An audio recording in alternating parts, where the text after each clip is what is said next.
thought I'd try out my new heat gun. Doesn't seem to be working.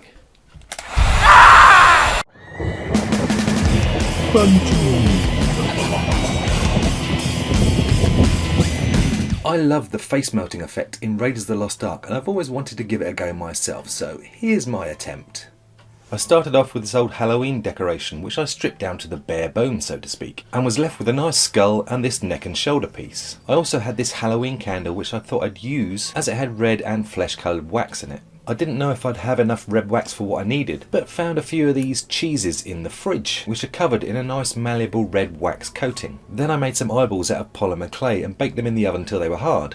Now to build up the head. The first thing I wanted to do was the inside of the mouth, so I used some red and pink modelling clay to form a soft palate and a tongue, which I moulded into place. Then I decided to use more of the red modelling clay to build up some of the muscle areas because I didn't think I had enough red wax. Next I glued the eyeballs into place. After this I used the wax from the cheese, moulded a nose, some cheeks, lips, eyelids and eyebrows. Then I melted some red wax down with my heat gun in a heat-proof dish and painted it over the rest of the skull with a brush. Once this was done, I melted down some of the flesh-coloured wax in the same fashion and started building up the skin. This was a lot more difficult than I thought it would be, and it ended up coming out quite lumpy. I then moulded some ears out of the flesh-coloured wax and stuck them to the side of the head. Then I just used some oil pastels to draw in the irises and pupils and finished off the face with a bit of makeup, just to add some shades and tones. I then filled the neck and shoulder piece with modelling clay, as it was only cardboard and quite flimsy. Then fitted a large bolt up through the middle of it so I could attach the head and cover the outside in a flesh tone modelling clay. After this I got some black material just to simulate a t-shirt on the figure, and now it was ready for shooting. I set the head up on a table with a small green screen behind and set up a couple of cameras, as this was going to be a one-shot deal. One of the cameras would record time-lapse and the other at normal speed. After the cameras were running, I used my heat gun out of camera shot to heat the wax and melt it down. I then took what I shot and sped up the footage in editing, and that's it, a fairly cheap and cheerful face melt effect.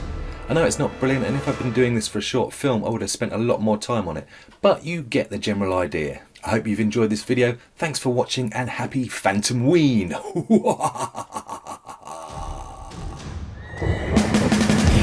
PHANTOMWEEN.